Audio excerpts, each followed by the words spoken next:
ଶାନ୍ତନୁ କୁମାର ଆଚାର୍ଯ୍ୟ ଲେଖକଙ୍କ ସଂକ୍ଷିପ୍ତ ପରିଚୟ। ଶାନ୍ତନୁ କୁମାର ଆଚାର୍ଯ୍ୟ 15 ମେ 1933ରେ ଜନ୍ମଗ୍ରହଣ କରିଥିଲେ। ଜନ୍ମସ୍ଥାନ କଲିକତା, ପୈତୃକ ସ୍ଥାନ କଟକ ଜିଲ୍ଲା ସିଦ୍ଧେଶ୍ୱରପୁର। ପୂର୍ଣ୍ଣଚନ୍ଦ୍ର ଓଡ଼ିଆ ଭାଷାକୋଷର ପ୍ରଣେତା ଗୋପାଳଚନ୍ଦ୍ର ପ୍ରରାଜଙ୍କ ଜନ୍ମସ୍ଥାନ ଓ ପରିବାରରେ। ପ୍ରବୀଣ ଶିକ୍ଷକ ଅନନ୍ତ ଚରଣ ଆଚାର୍ଯ୍ୟ। ମାତା କୃଷ୍ଣପ୍ରିୟା ଦେବୀ। ପତ୍ନୀ ନିରୁପମା ଆଚାର୍ଯ୍ୟ। ଶିକ୍ଷା ରେଭେନ୍ସା କଲେଜ, କଟକରୁ ରାସାୟନ ବିଜ୍ଞାନରେ MSc ଡିଗ୍ରୀ 1956 ମସିହାରେ। ବୃତ୍ତି ଅଧ୍ୟାପନା ଓ ବରିଷ୍ଠ ଶିକ୍ଷା ପ୍ରଶାସକ ଭାବେ ଓଡ଼ିଶା ସରକାରଙ୍କ ଉଚ୍ଚଶିକ୍ଷା ବିଭାଗର ବହୁ ସ୍ନାତକ ଓ ସ୍ନାତକୋତ୍ତର ମହାବିଦ୍ୟାଳୟରେ ଅଧ୍ୟାପକ, ପ୍ରାଧ୍ୟାପକ ଏବଂ ଅଧ୍ୟକ୍ଷ। ଉତ୍କଳ ବିଶ୍ୱବିଦ୍ୟାଳୟରେ ରେଜିଷ୍ଟ୍ରାର ପଦରୁ 30 ଜୁନ୍ 1992ରେ ଅବସର ପ୍ରାପ୍ତ। ତାଙ୍କ ସାହିତ୍ୟ କୃତି ମଧ୍ୟରେ 15ଟି ମୌଳିକ ଉପନ୍ୟାସ ଦେଖିବାକୁ ମିଳେ।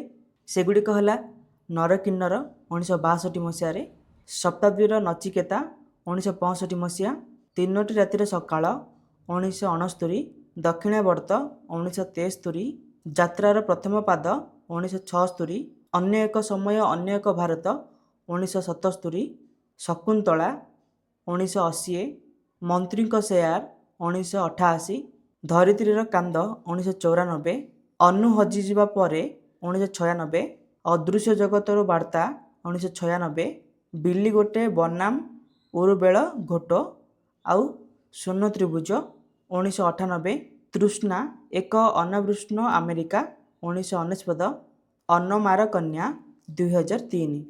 ପୁରସ୍କାର ଓ ସମ୍ମାନ।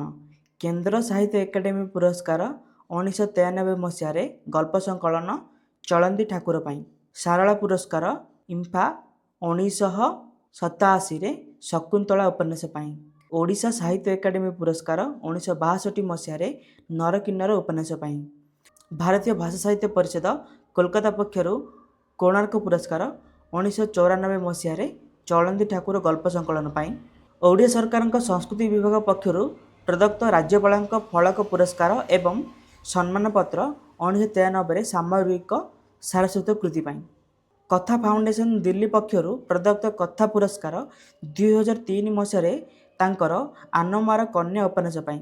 ଗଙ୍ଗାଧର ରଥ ଫାଉଣ୍ଡେସନ କଟକ ପକ୍ଷରୁ ସାହିତ୍ୟ ଭାରତୀ ସମ୍ମାନ ଓ ପୁରସ୍କାର 2004ରେ ଧରିତ୍ରୀର କାନ୍ଦ ଉପନ୍ୟାସ ସମେତ ସମଗ୍ର ସାହିତ୍ୟ କୃତି ପାଇଁ। ଭାରତ ସରକାରଙ୍କ ଶିଶୁ ସାହିତ୍ୟ ପୁରସ୍କାର 1961 ଓ 1963 ମୋ କାଠଗୋଡ଼ା କଥା କହେ ଏବଂ ଆକାଶକୁ 7ଟି ପାହାଚ ପୁସ୍ତକ ପାଇଁ। ଏହା ବ୍ୟତୀତ ସେ ରାଜ୍ୟ ତଥା ରାଜ୍ୟ ବାହାର ବହୁ ସାଂସ୍କୃତିକ ଅନୁଷ୍ଠାନ ଦ୍ୱାରା ବିଭିନ୍ନ ସମୟରେ ପୁରସ୍କୃତ ଏବଂ ସମ୍ମାନିତ ହୋଇଛନ୍ତି।